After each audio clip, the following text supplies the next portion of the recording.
Good morning everyone, সবাই কেমন আছেন? আশা করবো সবাই অনেক বেশি ভালো আছেন। Welcome back to my another blog. আজকে সকালবেলা হচ্ছে আমি ঘুম থেকে উঠেই প্রথমে হচ্ছে ব্রেকফাস্ট করে নিয়েছি। তো আজকে আমি ভেবেছি যে তেমন কিছু একটা আপনাদেরকে দেখাবো না, সারাদিন কী করছি না করছি। বেসিক্যালি হচ্ছে একটু পড়াশোনার চাপ আছে। আর তার থেকে বড় কথা হচ্ছে আজকে আমার শরীরটা তেমন একটা ভালো না। গত 2 দিন ধরেই হচ্ছে আমার হালকা পাতলা একটু গলা ব্যথা করছে, সর্দি ছিল হালকা পাতলা, কিন্তু যেটা হয়েছে সেটা হচ্ছে আমার দাঁতে আবার ব্যথা শুরু হয়েছে। হয়তোবা আমি কিছুদিনের মধ্যে দাঁতটা ফেলে দেবো, যদিও হচ্ছে আমি অ্যান্টিবায়োটিক্স নিচ্ছি। যদি ব্যথা কমে যায় তাহলে আর এখন দাঁত ফেলে দেওয়ার কোনো ভেজাল নেব না, কারণ আসলে দাঁত ফেলে দিলে আমি বেশ কিছুদিন অসুস্থ থাকবো, পড়াশোনা করতে পারবো না, ঠিকঠাক মতো প্রপারলি খেতে পারবো না। তো সেই জন্য হচ্ছে এখনই আমি দাঁতটা ফেলে দিতে চাচ্ছি না। কিন্তু মানে যদি দেখি যে একেবারেই থাকা যাচ্ছে না, তখন হচ্ছে আমি দাঁতটা ফেলে দেবো আর কি। তো যাই হোক, সকালবেলা ঘুম থেকে উঠে হচ্ছে ব্রেকফাস্ট আগে করে নিচ্ছি। আজকে আমার অবশ্য কলেজে যাওয়ার কথা ছিল, কিন্তু কলেজে তো আমি যেতে পারিনি আজকে এই দাঁত ব্যথার কারণে। আর তাছাড়া যে কাজ যাবো সেটাও আসলে আজকে হবে না। স্যারকে ফোন দেওয়ার পর স্যার এমনটাই বললো, তো সেই জন্য আর যাচ্ছি না। তো সকালবেলা মা মা মানে পিঠা বানাতে যাচ্ছিলো আর কি সকালের ব্রেকফাস্টের জন্য। তো মা শুনেছে যে আমি কলেজে যাব, যেহেতু বাসে জার্নি করে যাব, তো মা বলছিল যে পিঠা খেয়ে বাস জার্নি বা কোনো কোথাও যেতে নেই। তো সেজন্য আর মা পিঠা বানাচ্ছিল না। পরে হচ্ছে আমি উঠে মাকে বলছিলাম যে পিঠা বানিয়ে ফেলো, তো মা বলছিল যে এত লেট করে বললে এখন কখন পিঠা বানাবো, কখন পিঠা হবে, কখন ব্রেকফাস্ট করবে, বেটার হচ্ছে সবাই পরোটা খেয়ে ফেলো, ফ্রোজেন পরোটা নামিয়ে ভেজে। তো সেই জন্য হচ্ছে পরোটাই খেয়ে নিচ্ছি আর কি। আর পিঠা এখন আর বানানো হচ্ছে না, মা বলেছে বিকালে বানাবে, বিকেলেই খাওয়া হবে। তো যাই হোক, এখানে হচ্ছে আমার ছেলে তো হচ্ছে মানে কি পরিমাণের যে মানে আমাকে ডিস্টার্ব করে সেটা হচ্ছে আমি আসলে আর এক্সপ্লেন করতে পারবো না। উঠে এসে কাউকে কথা নাই বার্তা নাই, মা হয়তো বা ঝাড়ু দেওয়ার জন্য দরজা খুলে রেখেছিল আর কি। তো সে উঠে গিয়েছে একেবারে ছাদে। তো এখন হচ্ছে সে আগে হচ্ছে শুধু উঠতে পারতো, নামতে পারতো না, এখন হচ্ছে নামতেও পারে। তো ওকে ডাক দিয়েছি, ডাক দিয়ে বলেছি নিজে নিজে নেমে আসো, আজকে আমার মন মেজাজ ভালো নেই, মাইর দিব তোমাকে। তো এটা বলাতে হচ্ছে নেমে এসেছে। তো এসে আমার হাতে রিমোট দেখেই হচ্ছে রিমোটটাও নিয়ে নিয়েছে, মানে যেটা আমাদের হাতে দেখবে ওর এটাই লাগবে। তো এই যে দেখেন একটু মানে রোদটা একটু দেখাই আপনাদেরকে, রোদটা কত সুন্দর ঘরের মধ্যে আসছে। আসলে মানে আমাদের মানে যারা হচ্ছে শহরে জীবন যাপন করে, তাদের এমন একটা অভ্যাস, মানে এটা না চাইতেও এমন একটা অভ্যাস হয়ে গিয়েছে যে রাতে লেট করে ঘুমানো, সকালে লেট করে উঠা, মানে এটা হয়েই যায়। আর বাচ্চা থাকলে তো আর কোনো কথাই নেই। তো আমার ক্ষেত্রেও এর ভিন্ন কোনো কিছু না, একই ঘটনা আমার সাথেও ঘটে। তো বিষয়টা হচ্ছে যে সকালবেলা একটা কথাই আছে দেখবেন, early to bed early to rise makes a man healthy wealthy and wise. তো বিষয়টা হচ্ছে আসলে এরকমই, যেদিন হচ্ছে সকাল সকাল ঘুম থেকে উঠতে পারি সেদিন হচ্ছে দেখা যায় যে সারাদিনের মধ্যে মনে হয় যে সময়টা অনেক বেশি পাচ্ছি, কাজগুলো অনেক মানে একেবারে মেনটেন করে করা হচ্ছে টাইম টু টাইম, যেটাকে বলে সব কিছু হচ্ছে প্রপারলি হচ্ছে, সব কিছু সুন্দরভাবে হচ্ছে। তো বিষয়টা এটাই। তো প্রায় হচ্ছে 1 মাস আগে আমি এখানে গাছগুলোকে ছাদে থেকে হচ্ছে ঘরে নিয়ে এসেছিলাম আর কি। তো দেখি যে এটার মধ্যে অলরেডি একটা পাতা ছাড়ছে। তো বিষয়টা এমনই যে কোনো একটা গাছের নতুন কুঁড়ি দিলে হচ্ছে আগের পাতাগুলো মরে যায়। তা এখানেও ভিন্ন কোনো কিছু না, এই পাতাটা হচ্ছে নষ্ট হয়ে যাচ্ছে। তো এখানে হচ্ছে আবার এটা আমি প্রায় পূজার আগে 2 মাসের মতো হয়ে যাবে, পূজার আগে এটা এই গাছটা আমি হচ্ছে ঘরে এনেছিলাম। তো এটা পাতা দিচ্ছে, পাতা ছাড়ছে, এমনি করছে, কিন্তু খুব সুন্দর করে হয়নি জিনিসটা। সেজন্য হচ্ছে একটু মন খারাপ আছে আমার। তো দেখা যাবে যে কিছুদিন পরে আমি আবার হচ্ছে এখানে নতুন কোনো পাতা হয়তো বানবো। তো বিষয়টা হচ্ছে এটাই, যে কোনো কিছু ঠিকঠাক মতো না হলে আসলে সেটাকে আবার রিঅ্যারেঞ্জ করা একটা ভেজালের বিষয়। তো যাই হোক, রোদের মধ্যে দেখতে খুব সুন্দর লাগছিল গাছটা, তো সেই জন্যই আপনাদেরকে একটু দেখালাম। আর এখানে হচ্ছে এই যে বাইরের ওয়েদার, হালকা পাতলা কুয়াশা আছে। তবে বিষয়টা এমনও হয় অনেক সময়, দেখা যায় যে কুয়াশা আছে কিন্তু ঠান্ডা কম, কিন্তু আবার দেখা যায় যে রোদ থাকলে ঠান্ডা বেশি থাকে, এমনটাও হয়। তবে হ্যাঁ, ঠান্ডা কম থাকুক বা বেশি থাকুক, রোদ থাকলে হচ্ছে এতটা বেশি খারাপ লাগে না, মনটা ফুরফুরে থাকে, ঘরবাড়ি সব কিছুই ফুরফুরে থাকে, এমনটাই মনে হয় আমার, কারণ রোদ জিনিসটা আমার খুবই পছন্দ।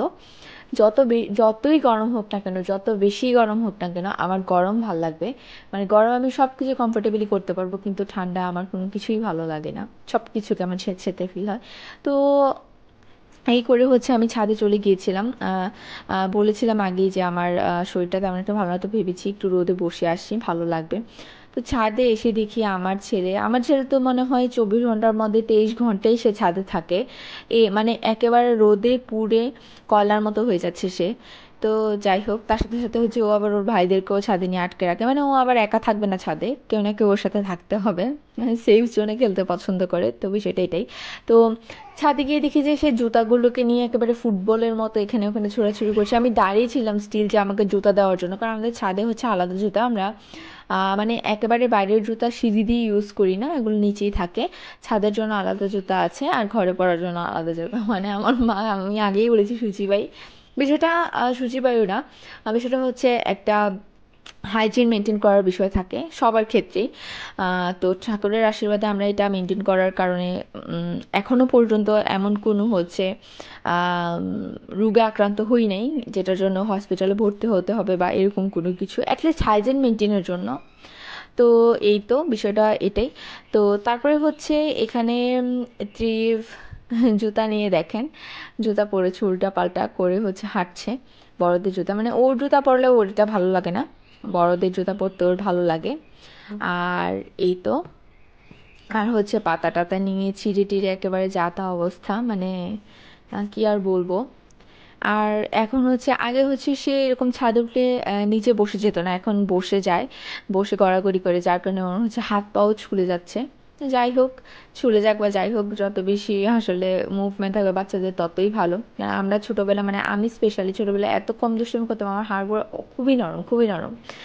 মানে কি বলবো আর। তো এখানে দেখেন ফুলগুলো এত ভালো লাগে আমার, যেটা বলার মতো না, মানে গাঁদা ফুল না থাকলে ভালোই লাগে না উইন্টারে। তো মানে এগুলো হচ্ছে উইন্টারের বৈশিষ্ট্য। গাঁদা ফুলগুলো প্রায় মার্চ মাস পর্যন্ত তো থাকবেই, খুবই সুন্দর। মা হচ্ছে আবার সবাইকেই দেয় গাঁদা ফুল। আসলে এত ফুল আমাদের নিজেদেরও লাগে না।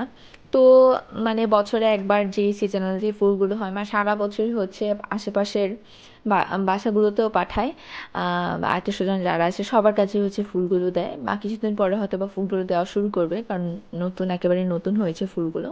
তো একটু পুরান হলে পরে তারপর দিবে আর কি, কারণ আসলে এত কষ্ট করে ফলানোর পর ইজিলি হচ্ছে পেরে ফেলতে ইচ্ছে করে না। আর এই যে কুকুরগুলো ছাদ থেকে দেখা যাচ্ছে। তো রোদ ফুল সব কিছু খুব ভালোই লাগছিল, ভালো একটা সকাল কাটালাম। আর ট্রিপ তো দুষ্টামি করেই যাচ্ছে, ওর তো দুষ্টামির কোনো অবকাশ নাই। তো পাপা হচ্ছে আবার চলে গিয়েছে, তো পাপার পিছে পিছে ও হচ্ছে আবার দৌড়াচ্ছে আর কি, মানে যাওয়ার জন্য। তো এই তো।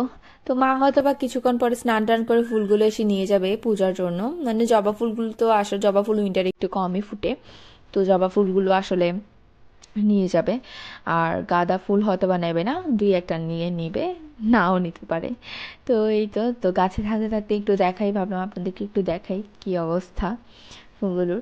ভালোই লাগছে এখন, মানে উইন্টারে খুব কমই জবা ফুল ফুটে বা অন্য ধরনের ফুলগুলো খুব কমই ফুটে, বেশিরভাগ হচ্ছে চন্দ্রমল্লিকা আর গাঁদা ফুল। আহ, তো এই যে দেখেন চন্দ্রমল্লিকা ফুলগুলো, আসলে চন্দ্রমল্লিকা ফুল দিয়ে মাথায় মানে মাথার চুলে ফুল দিয়ে সাজলে খুবই সুন্দর লাগে, তাই না? আপনারা কে কে দেখেছেন বা সেজেছেন আমাকে জানাবেন। আমি তো সেজেছি, তবে খুব কমই হয়। আমি সিম্পলি থাকতে পছন্দ করি, তার মানে এটা না যে আমি সাজগোজ করতে পছন্দ করি না, সাজগোজও করতে পছন্দ করি। যখন করি তখন তো একেবারে জম্পেশ আয়োজন হয়, কিন্তু সব সময় মানে ডেলি ওয়্যার বা ডেলি যে রুটিনটা থাকে সেখানে হচ্ছে এত বেশি আসলে সাজগোজ করতে পছন্দ করি না, সিম্পলি যা করা যায় তাই করি আর কি। আমার আমার হচ্ছে সব থেকে ফেভারিট সাজগোজের মধ্যে হেয়ার কালারটা, মানে এটা সাজগোজের কোনো পার্ট না, তারপরেও বলছি হেয়ার কালারটা আমার খুব বেশি পছন্দ। আমি অনেক, মানে প্রায় 10 বছর মতো হবে আমার হেয়ার কালো খুব কম দেখা যায়।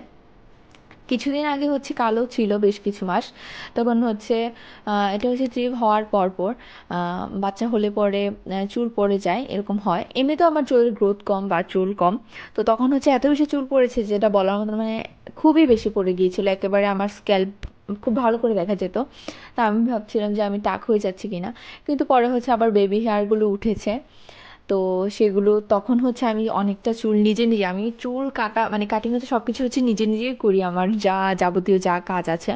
তো তখন হচ্ছে চুল কেটে ফেলছিলাম, কালার হেয়ার যা ছিল সবগুলো ওই কাটার সাথে সাথে চলে গিয়েছিলো, তখন আর হেয়ার কালারও ইউজ করিনি কারণ চুলের গ্রোথের এমন একটা অবস্থা ছিল। তো সব কিছু মিলিয়েই তখন মোটামুটি 3 থেকে 4 মাসের মতো আমার হেয়ারটা ব্ল্যাকের মতো ছিল। তারপর হচ্ছে আবার হেয়ার কালার করে নিয়েছি, অলরেডি হচ্ছে পূজার সময় করেছি। আমার হচ্ছে এমনিতে হেয়ার গ্রোথ কম বলতে হচ্ছে চুলের ঘনত্বটা কম, কিন্তু হচ্ছে লম্বা হয়ে যায় তাড়াতাড়ি। তো এই যে পূজার সময়ও আমি হচ্ছে কেটেছিলাম, এখন হচ্ছে আবার চুল লম্বা হয়ে গিয়েছে, তো কালারটা নিচে নেমে গিয়েছে, আবার কিছুদিন পর কালার করব ফেব্রুয়ারি মাসের দিকে, কারণ এখন বেশ একটা চাপ আছে আমার পড়াশোনা সব কিছু নিয়ে। তো এখন হচ্ছে কোনো দিকে হচ্ছে অন্যদিকে টাইম দিতে চাচ্ছি না, মানে কি বলবো আর, মানে এই পড়াশোনা এত বেশি চাপ হয়ে গেছে আমার যে আমি মোটামুটি সব কিছু থেকে একটা ডিস্টেন্স মেনটেন করছি। তো এই যে এখানে হচ্ছে পাপা হচ্ছে আবার ঝাড়ু দিচ্ছে, দুই একটা পাতা টাতা যা পড়ে আছে সবগুলো হচ্ছে ক্লিন করছে।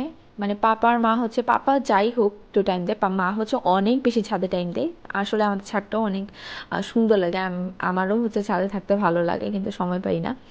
তো এখানে হচ্ছে আবার দেখলাম যে পাশে বাসায় একটা বিড়াল হচ্ছে সানসেটে, বিড়ালের বাচ্চা এটা সানসেটে আটকে গিয়েছে।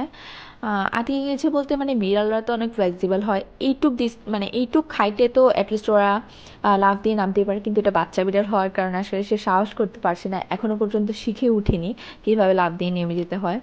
তো এটাই দেখছিলাম, অনেকক্ষণ ধরে ম্যাও ম্যাও করছে। পাশে আশেপাশে দেখলাম যে দুই একটা আরো বিড়াল আছে, কিন্তু কেউ ওকে হেল্প করছে না। তো এগুলো দেখতে ভালোই লাগে। তো চিপকে আবার হচ্ছে আমি ডেকে কুলে মানে ডেকে এনে কুলে করে হচ্ছে দেখালাম বিড়ালকে। চিপের তো বিড়াল টিড়াল কুকুর টুকুর এত বেশি পছন্দ, মানে কি বলবো আর। আহ, তো এই তো বিড়ালটাকে দেখেছিলাম, তো শেষ পর্যন্ত হচ্ছে বিড়ালটা মানে লাফ দিয়ে নেমেছে, কিছু হয়নি, ওর কিছু হওয়ারও কথা না, কারণ বিড়ালরা কিন্তু যথেষ্ট ফ্লেক্সিবল হয়, অনেক লাফালাফি করে, ওদের কিছু হয় না। তো লাফ দিয়ে নামতে পেরেছি। এভাবেই হচ্ছে যে কোনো বাচ্চা, মানুষের বাচ্চা হোক, বিড়ালের বাচ্চা হোক, কুকুরের বাচ্চা হোক, সব বাচ্চারাই হচ্ছে এরকম আহ, করে করেই হচ্ছে আস্তে আস্তে শিখে। তো এই যে এখানে হচ্ছে ত্রিবের মিমি, আমি আর ত্রিব, মানে ও বাসায় যাবেই না, কান্নাকাটি শুরু করে দিয়েছে, সকাল থেকে সে কিছুই খায়নি, আমাদের ব্রেকফাস্ট টেকফাস্ট সব কিছু রান হয়ে গিয়েছে। তো আমি ওকে হচ্ছে কুলে করে নিয়ে একটু কমফোর্ট করার চেষ্টা করছিলাম যে চলো বাসায়। তো এই যে দেখেন সে কুলার মধ্যে উঠে মানে একেবারে মিশে আছে, মানে বাসায় যাবেই না, একটা বায়না করছে। তো ওখান দিয়ে তো আমার সব কাজ রয়ে গিয়েছে, পড়াশোনা হতে ধরে সব কিছু। তো তারপর যাই হোক বুং ভাং বুঝিয়ে টুঝে হচ্ছে ওকে বাসায় নিয়ে চলে এসেছি। তো এখানে বসিয়ে দিয়েছি, কান্নাকাটি করছিল, ওইখানে বসানোর পরে হচ্ছে একটু কান্নাকাটি থামিয়েছে, মানে একটু অন্যরকম লাগছে ওর কাছে হয়তো। তো এই তো তারপর হচ্ছে আশেপাশে কি যেন পেয়েছে, এগুলো দিয়ে খেলাখেলি শুরু করে দিয়েছে। তো আজকের ব্লগটা আমার বেসিক্যালি এই পর্যন্তই ছিল, আর তেমন কিছু আমার দেখানো নেই আজকে, কারণ সারাদিন হচ্ছে আমি অন্যান্য কাজে ব্যস্ত থাকবো, যেহেতু একটু অসুস্থতাও আছে, তো আর দেখানোর মতো কোনো কিছুই নেই। তো আমার আজকের ব্লগটা এই পর্যন্তই। আমার ব্লগগুলো কেমন হচ্ছে অবশ্যই আমাকে জানাবেন, আর হচ্ছে কমেন্ট করবেন, লাইক করবেন, সাবস্ক্রাইব করবেন, বেল আইকনে প্রেস করতে অবশ্যই ভুলবেন না। আমার ব্লগগুলো যদি ভালো লেগে থাকে তাহলে অবশ্যই ফ্যামিলি ফ্রেন্ডসের সাথে শেয়ার করে থাকবেন।